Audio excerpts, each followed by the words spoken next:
Queridos e amados irmãos, irmãs, professores e alunos, a paz do Senhor Jesus, eu sou o pastor Paulo Ricardo, estou aqui, sejam todos bem-vindos a mais uma aula completa.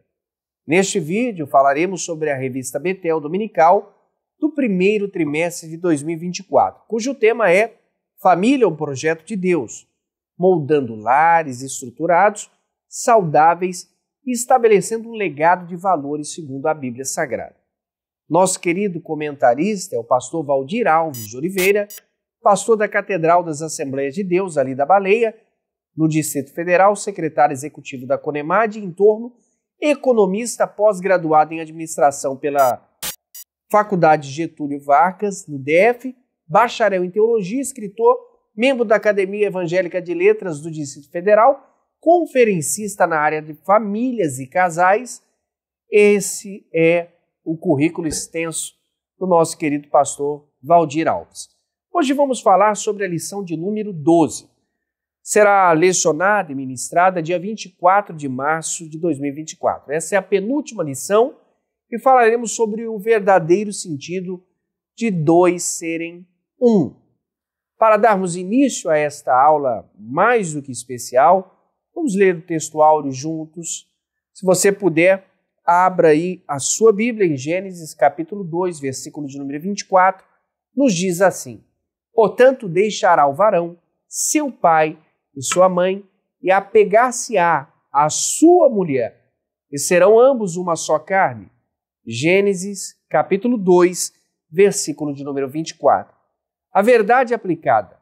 Uma só carne passou a vigorar, porque Deus viu que não era bom o homem estar só, pois não havia quem que lhe correspondesse. Os objetivos dessa lição serão 3. Mostrar que a união precisa estar firme no corpo, ressaltar que a união precisa estar conectada na alma e explicar que a união precisa estar vinculada no espírito. O texto de referência que usaremos é Mateus capítulo 19, versículos 5 ao 6, 1 Coríntios 7, versículo de número 5, e assim nós procederemos com a nossa aula de hoje. Pegue a Bíblia, pegue a revista, pegue também o seu livro de apoio e juntos nós estaremos aprendendo mais da palavra de Deus. Só lembrando que daqui 2 aulas, esta e a outra, encerra o nosso ciclo falando sobre família e vamos iniciar com o Bispo Abner, o nosso comentarista do próximo trimestre, falando sobre ordenanças bíblicas. Além das revistas, em diversos formatos que possuímos, temos o livro de apoio à disposição para que você possa ser enriquecido. Neste trimestre, o segundo de 2024, vamos abordar temas importantíssimos sobre as ordenanças bíblicas para todos nós cristãos, como a ordenança para se batizar, a ordenança para a ceia do Senhor, culto racional, contribuição financeira, obediência e submissão, dentre outras, que nós abordaremos durante todo o segundo trimestre. Convide alguém e participe destas últimas 2 escolas bíblicas dominical, falando sobre família, e também, na próxima, já inicie. Coloque um propósito no seu coração e vamos juntos iniciar. Oraremos neste dia em especial e aqui na revista do professor encontramos o motivo da oração. Orar pelos cônjuges, para que sejam um no Senhor. Oremos então. Altíssimo Deus e eterno Pai, graças nós te damos e te pedimos, Senhor, nesse instante, o Senhor que é o Criador do homem e o Senhor é o reprodutor da vida humana. O Senhor quem tem produzido e reproduzido a graça divina sobre cada um de nós. Só estamos vivos e só há vida porque o Senhor reproduziu isso em nós. Deu-nos a condição do fôlego precioso de vida. Estamos aqui hoje para enaltecer e engrandecer o teu nome. O Senhor também é o autor que esculpiu não só o homem, mas fez da costela do homem a mulher. Portanto, Senhor, sabendo que os dois seriam um, o Senhor não teve como hesitação fazer o que foi feito de Adão, ambos sendo uma só carne. A declaração viva de Adão testemunhou os feitos do Senhor. Esta é carne da minha carne e osso do meu osso. Portanto, Senhor, que ambos sejam um, que eles possam ser um em Ti, consolidados, solidificados em Tua palavra. É o que rogamos em nome de Jesus. Amém.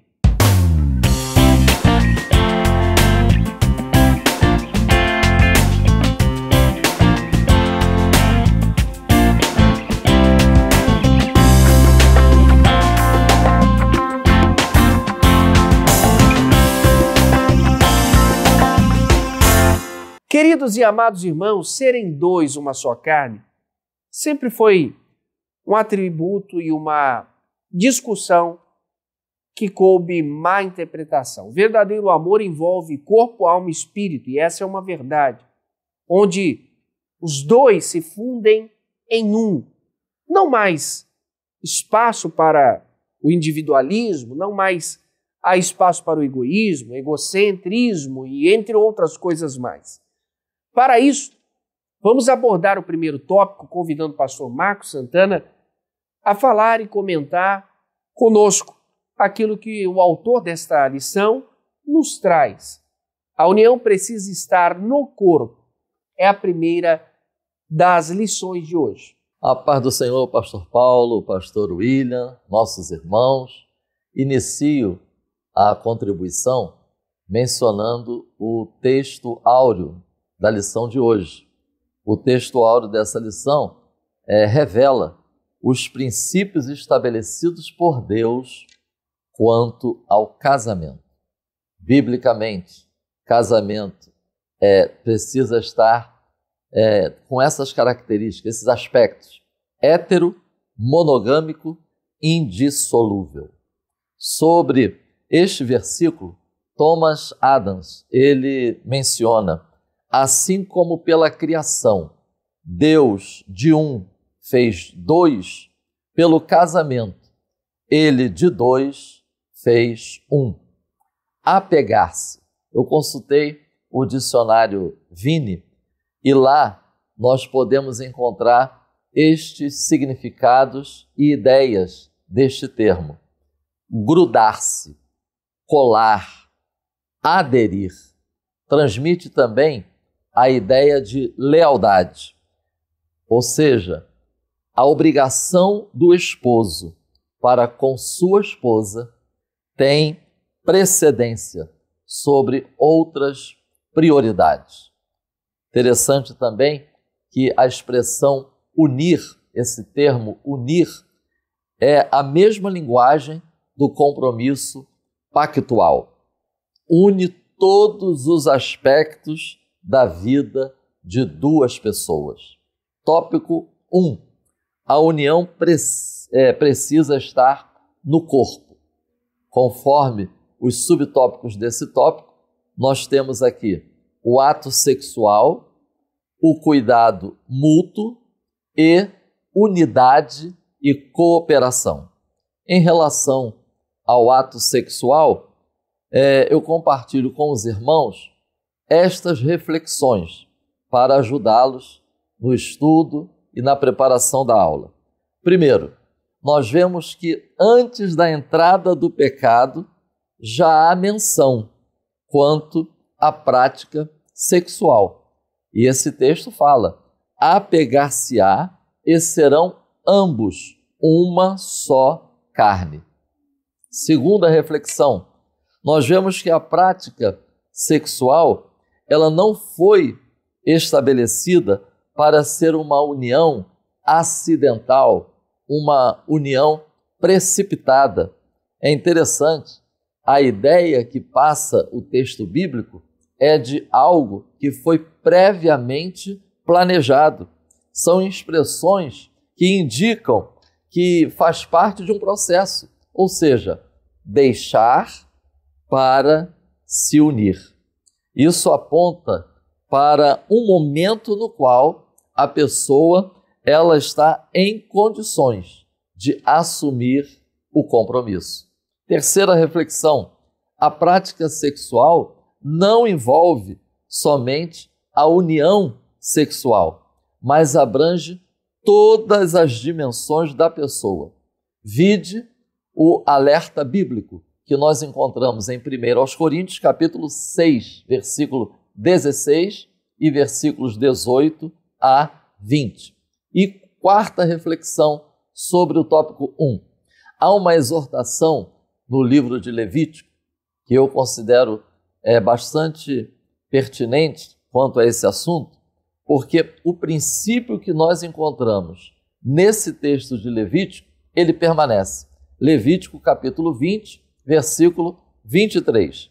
Num contexto, irmãos, que está tratando de relacionamentos familiares, o Senhor diz que o seu povo não deveria viver de acordo com os costumes das nações. Então, esse princípio também se aplica hoje e também se aplica à questão da prática sexual. Subtópico 1.2, cuidado mútuo, que significa os dois serem uma só carne. O que mais acarreta essa verdade de dois em um? Nós podemos recorrer, para expandirmos esse assunto, a Efésios, capítulo 5, versículos 28 e 29, quanto à questão do cuidado mútuo. O marido que ama a sua mulher, ama-se a si mesmo. Ninguém odeia o seu próprio corpo, mas cada um alimenta e cuida do seu corpo. Isso deve estar se expressando no relacionamento entre marido e mulher. Afinal, nós já vimos que se trata de uma aliança, de um compromisso pactual. Interessante também nós enfatizarmos, ao abordarmos esse assunto, é que essa união, esse relacionamento, em questão do corpo, isso tem reflexo na nossa relação com Deus. Isso podemos atestar com o texto de Êxodo, capítulo 20, versículo 14, e também 1 de Pedro, capítulo 3, versículo 7. Se nós conectarmos o texto de Gênesis com esses dois textos citados, nós vemos que preservar o casamento e cultivar o cuidado com o cônjuge é parte da aliança firmada com o próprio Deus. E, por último, 1.3, unidade e cooperação. O texto do tópico da nossa lição menciona que o amor não busca os seus próprios interesses.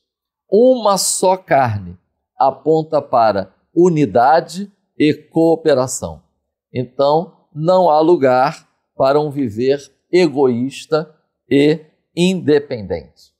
É interessante como encontramos várias pessoas, principalmente na atividade pastoral, nós encontramos várias pessoas que se esquecem que a vida de solteiro e a vida de casado têm as suas diferenças e nós precisamos considerar seriamente isso no nosso dia a dia, principalmente nesses aspectos, egoísta e independente.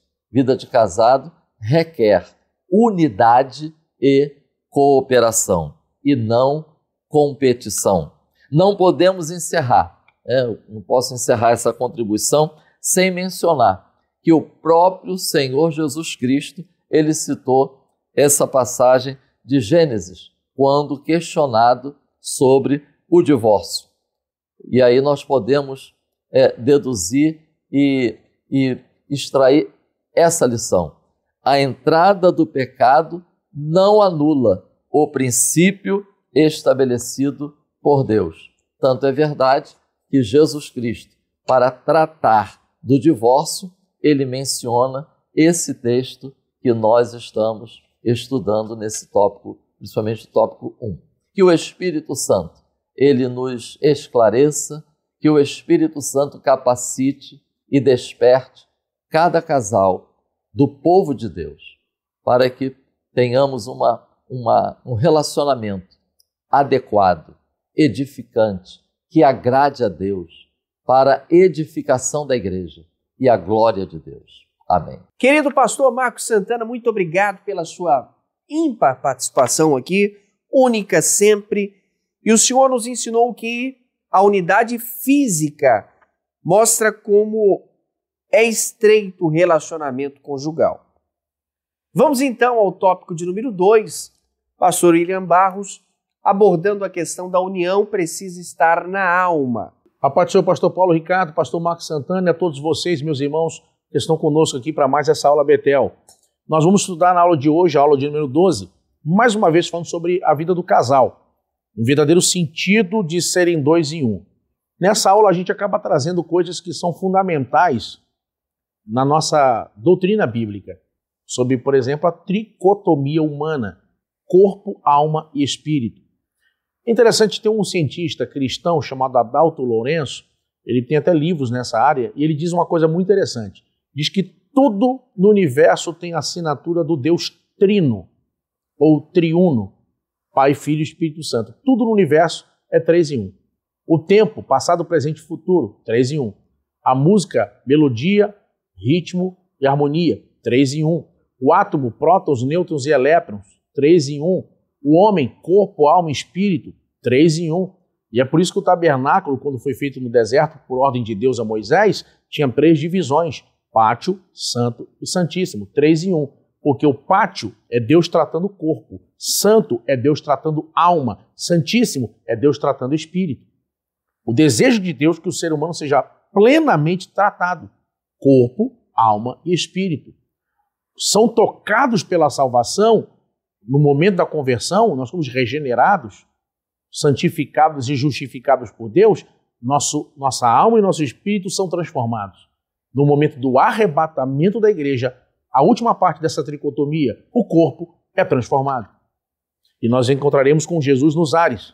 Nós vemos isso em 1 Tessalonicenses, capítulo 4, versículos 13 ao 18. Agora, irmãos, se Deus se preocupa tanto com que o homem seja plenamente feliz, transformado, realizado, etc., é de se esperar que o casamento, que envolve essa tricotomia, também seja atingido de uma forma benéfica pela palavra para a manutenção da existência, da coexistência do casal. O pastor Marcos Santana já falou sobre a questão do corpo, e no nosso tópico 2 a gente vai tratar sobre a questão da alma. Nós vemos, a partir do tópico 2, numa crescente no nosso assunto, que o relacionamento, para ser saudável, não pode envolver apenas o corpo. Não é só o desejo sexual, não é só o sexo, não é só beijos e abraços que fazem parte da relação e sustentam o casamento.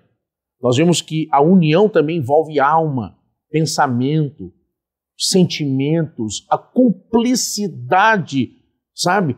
A questão de se colocar no lugar do outro, a empatia, tudo isso sustenta e trabalha para a manutenção da relação a dois. Quantos casamentos não foram destruídos justamente por falta dessa empatia, dessa sintonia com a alma? Era basicamente só sexo, ou corpo, ou carne, e o dia a dia da relação, quando vem os problemas, as intempéries, as situações. Eu já lidei com muita gente que falou para mim, meu problema do meu cônjuge é que ele não é meu companheiro. Ele não se preocupa com isso, não se preocupa com aquilo. Eu estava mal aquele dia, ele não perguntou nada.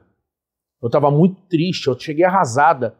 Ele sequer me perguntou o que eu estava acontecendo comigo. Por que eu estava calado? Não me perguntou nada. Eu já ouvi isso, gente, inúmeras vezes. Então, se você quer ter um casamento feliz, precisa aprender com o que esse tópico vai ensinar aqui agora. No nosso tópico 2.1, nosso autor vai justamente explicar que a alma precisa estar conectada do casal. Vocês sabem que o sexo, fica claro em Cantar de Salomão, que ele envolve mais do que corpo, envolve alma. E nesse caso, quando a alma está unida, a gente precisa entender o que é isso. A alma e o espírito fazem parte da constituição do que somos. A alma é a sede das emoções. É na alma que nós sentimos medo, angústia, dor, alegria, prazer. É na alma. A alma, ela nos liga especialmente ao mundo à nossa volta. Então, a alma, ela é extremamente importante nessa relação. Irmãos, há uma cumplicidade, tem que haver cumplicidade. É o que eu acabei de falar agora. Irmão, como é que pode? O cônjuge está mal e o outro não se importa, não sente a dor do outro, não compartilha, sabe? Não vai lá ouvir, prestar atenção, emprestar o ombro, tá ali, estou contigo, fala tudo, o que está acontecendo? Teu problema é meu problema, tua luta é minha luta, tua vitória é minha vitória, vamos lá. Estou aqui para te ouvir, estou aqui porque for necessário. Atitude, reagir, mostrar sentimento. O outro está mal, aconteceu um negócio triste na família, a mãe está com uma situação complicada na saúde, não. Vamos lá visitar sua mãe, vamos lá ver como é que ela está, não vamos ligar, se mora longe, não dá para ir hoje, vamos resolver. Mostrar o quê? Mostrar justamente companheirismo. Tem que haver essa ligação, irmão, tem que haver essa cumplicidade. Não pode existir a dor do outro. A dor tem que ser nossa. A família é um time, o casamento é um time. Se o cônjuge está sofrendo, se ele está com problema, se ele não está bem, temos um problema. Temos uma situação para resolver. Vamos resolver. O que eu puder fazer para te ajudar, vou fazer. Porque ver você bem me deixa bem. Nosso tópico 2.2 vai acrescentar mostrando a consciência de não trocar o casamento por nada. Irmãos, eu disse para vocês aqui na aula passada que eu fui conversar com um rapaz que estava para fechar um negócio e a esposa estava irredutível, não queria, porque envolveria uma série de mudanças. É um risco, ele correria um risco muito grande, pode dar muito certo e ganhar muito dinheiro, como pode dar errado e perder tudo. E ela não queria ir. Ela tem criança pequena, uma bebê, e falou que não preferia estar onde está, e está dando certo, as coisas vão caminhando bem, onde está seguro. E aí ele muito chateado, conversou com um amigo, o amigo aconselhou ele a divorciar. Não, separa, pai. Se ela não está junto contigo no sonho, larga ela. Olha a cabeça, e é crente, olha a cabeça dessa pessoa. Irmão, quando ele me ligou e ele desabafou tudo comigo, eu aconselhei ele justamente o contrário. Falei, irmão, nenhum sonho compensa o fim do teu casamento. Nenhum dinheiro que você ganhar compensa esse divórcio, essa tragédia de você acabar com a tua família. Nenhum sonho, nenhum dinheiro que você ganhar vai valer a pena para isso. Falei para ele falou, rapaz, engraçado. Conversei ontem com fulano, ele me disse justamente o contrário, para separar. Mas você está dizendo para mim que é para poder pensar primeiro no meu casamento. E ele foi ouvir o conselho que eu dei para ele. Exatamente isso, irmão. Pessoas que acabam, e esse é um problema também muito comum, no dia a dia, que a pessoa casou, mas quer continuar tendo a vida de solteiro. Toda semana futebol, saída com os amigos, vai ter uma viagem final de semana da igreja, vai em tal lugar, aí a esposa não pode ir, ele vai sozinho, fica lá 3 dias, 4 dias, e isso começa a virar rotina. Irmão, se você quer ter a vida de solteiro, você não pode casar. Agora, se você casar, o marido deve viver para agradar a esposa e vice-versa. Como eu posso ficar feliz, satisfeito, tá, o tempo todo aqui e ali, o tempo todo fazendo isso e aquilo, e minha família não participa? E minha família não está presente? Minha esposa não está comigo? É no mínimo estranho. É no mínimo estranho. Eu, inclusive, na nossa igreja aqui, eu liderei 13 anos a juventude. Eu me neguei a trazer um pregador uma ocasião aqui, me indicaram, eu conheço ele, prega muito bem, mas ele tem um costume de passar 1 mês fora de casa, pregando, vai para cá, vai para lá, fica 1 mês fora. Aí volta, daqui a pouco, eu fui pregar numa cidade e cheguei lá, fui jantar. Ele tinha acabado de sair de lá. E o pastor falou para mim, não, ficou aqui 2 meses e meio. Falei, 2 meses e meio? E a família estava junto? Não. Falei, quando chegou o evento da minha igreja, que eu estava coordenando, aí disseram, vamos trazer fulano. Eu falei, não posso trazer.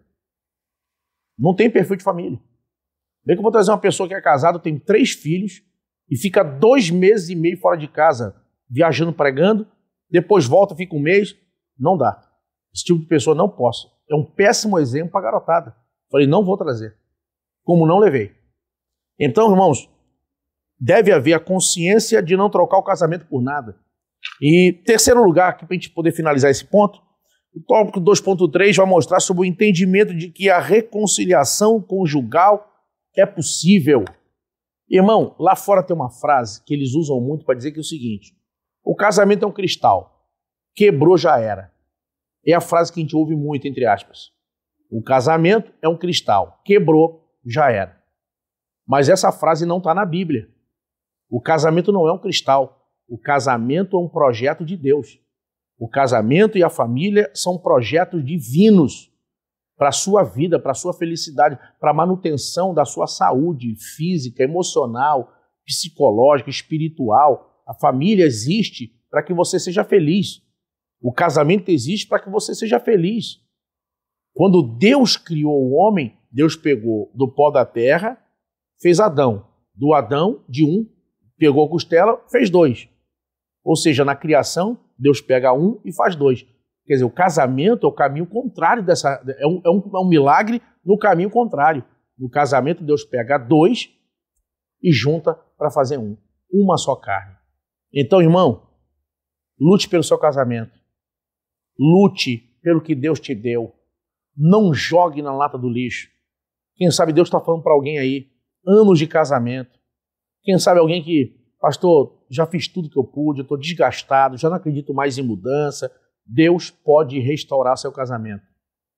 Deus pode restaurar a sua família. Quem sabe algum irmão que está assistindo essa aula, que infelizmente não vigiou e uma seta de paixão lhe dominou o coração. Está cego, apaixonado por outra mulher e não consegue mais enxergar o que tem, não consegue mais enxergar o valor da sua família. Só pensa em se separar para viver esse romance, viver essa aventura. E Deus te trouxe aqui para assistir essa aula.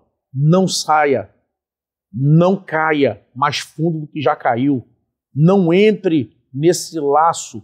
É um caminho sem volta. Deus está te dando chance e oportunidade.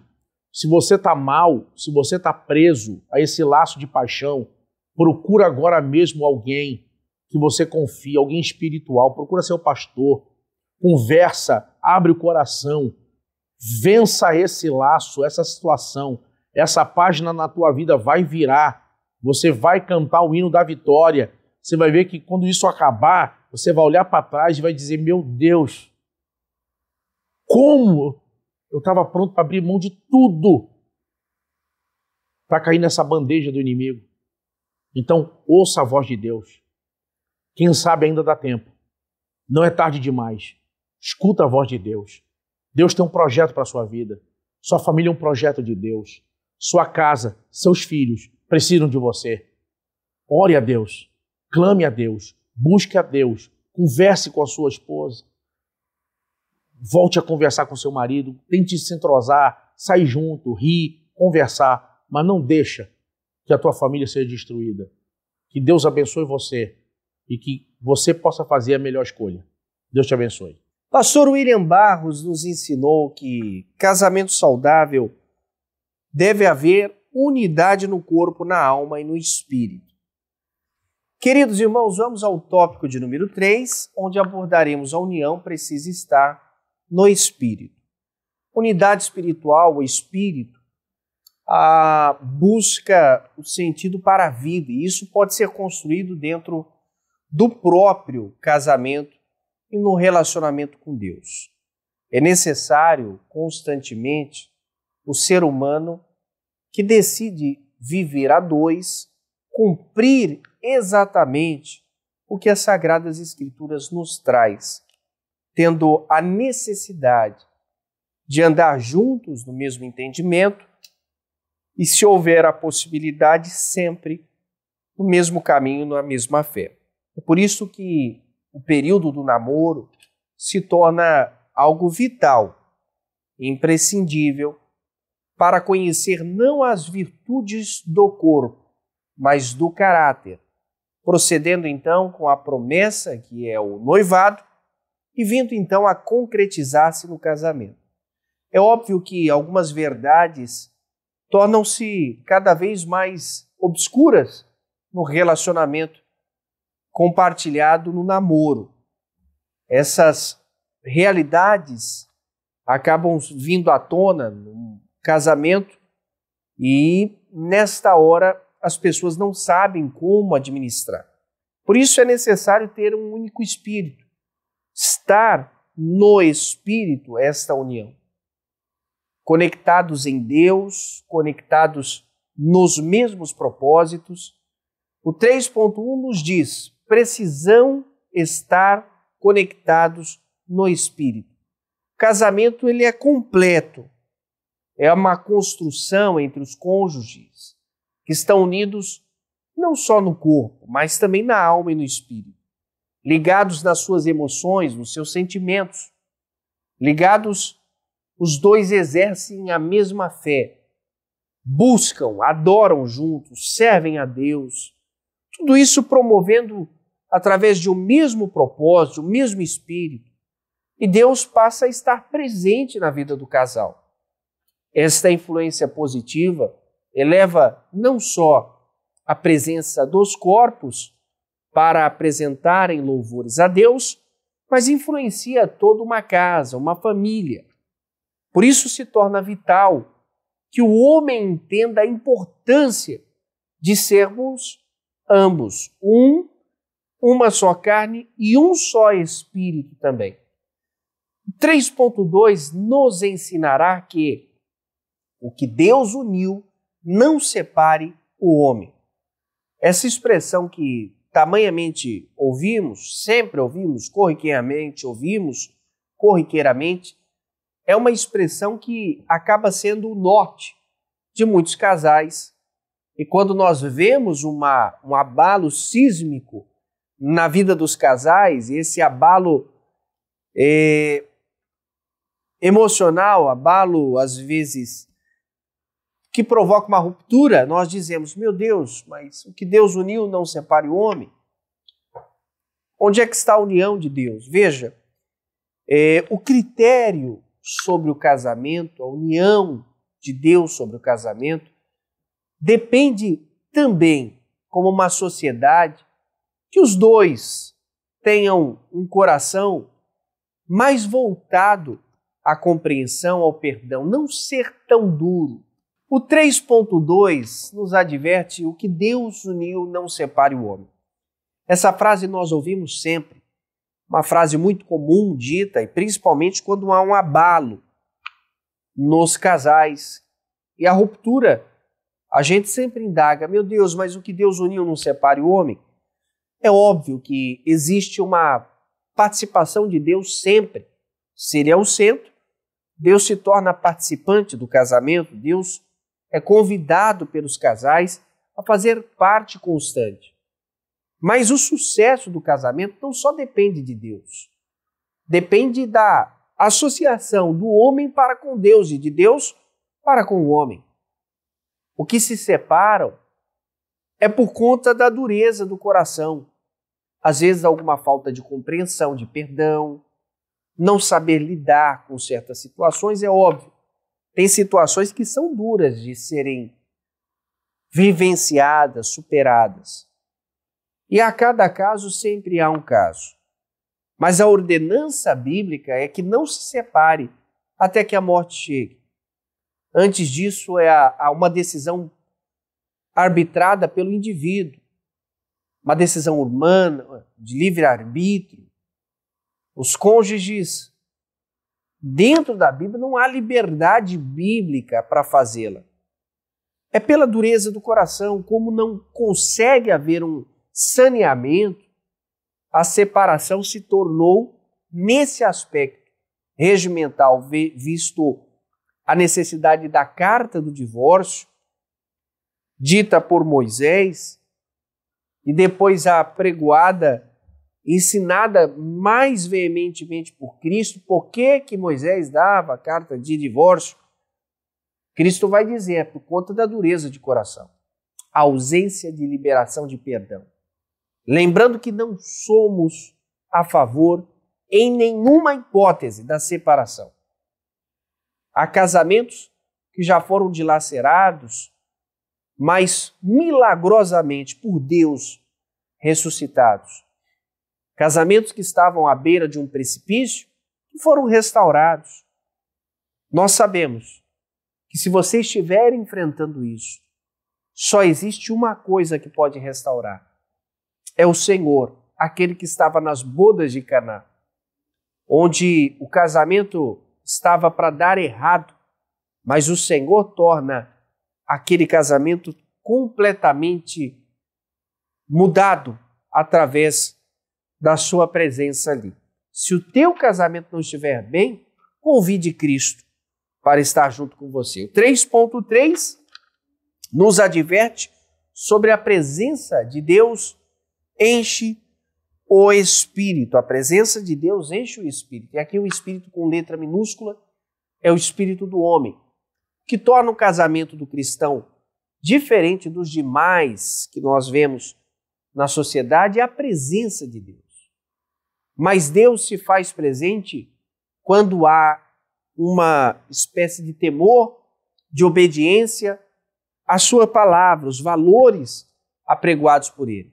Por isso vemos a diferença entre um lar dos que servem a Deus e dos que temem e andam nos seus caminhos, do que os que fazem conforme a sua própria vontade. O Salmo 128 nos diz sobre o segredo da prosperidade da família. Então, quando temos a família e como um dos pilares do casamento, temos o amor, a responsabilidade, que são fundamentais, é necessário, mais do que tudo isso, termos juntos, unidos, dentro desta presença mais do que necessária, mas indispensável a presença de Cristo no casamento. Torna-se este casamento feliz, saudável e duradouro quando nós temos a prática, e não só a prática, mas o convite a vivermos com Cristo e para Cristo. Concluímos então dentro desses aspectos. Eu ensinei que a unidade espiritual busca sentido para a vida. Isso só pode ser construído dentro do próprio casamento e no relacionamento com Deus. Nunca poderíamos ou nunca podemos renunciar àquilo que Deus fez. As coordenadas foram do próprio Criador. E se não fosse possível, então ele não teria declarado em sua palavra que os dois seriam uma só carne. Essa união conjugal é um processo que acontece e se caracteriza ao longo do tempo. Você está com a caneta na mão, o cheque já está assinado por ele, e você que vai precificar o valor que o seu matrimônio tem ao longo dos anos. Seja um bom pai, seja um bom esposo, seja um excelente marido, seja uma excelente esposa, seja uma excelente mulher, seja uma excelente mãe, seja exemplares. Que Deus prospere o casamento de vocês e abunde em toda a graça, trazendo entendimento. É o que sempre nós aqui da Editora Betel desejamos. O Ministério de Madureira tem fielmente seguido os princípios morais e éticos de um bom casamento fundamentado em Jesus, por Jesus e para Ele. Tá bom?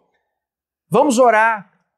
E em seguida eu volto agradecendo a você e pedindo para que você dê o like, curta e compartilhe se gostou da nossa aula de hoje, da aula completa. Vamos orar, pastor William Barros, dirigindo a Deus esta oração. Oremos, meus irmãos. Senhor, te agradecemos pela aula de hoje, te louvamos, ó Deus, o teu nome, por mais esta oportunidade de sermos admoestados, ensinados. E, ó Deus, pedimos que tu venha nos abençoar poderosamente. Guarda a tua igreja, guarda cada família, em nome de Jesus. Amém. Eu agradeço a sua participação. Nós vamos falar na próxima aula sobre a lição de número 13, em que trataremos personagens bíblicos que salvaram suas famílias. É importantíssima essa aula. Convide a sua casa, a sua família, a irem na última aula do trimestre para tratarmos deste tema tão importante. Falamos sobre família durante 13 semanas e, graças a Deus, estamos concretizando mais um sonho da editora Betel de edificar lar, edificar famílias, tá bom? Confira, fique por dentro, curta, compartilhe este vídeo, se inscreva, dê o seu like, comente e, sem dúvidas, você ajuda sempre a editora Betel a ser melhor, maior e ser uma grande escola dominical. Deus te abençoe. Editora Betel, edificando a casa de Deus.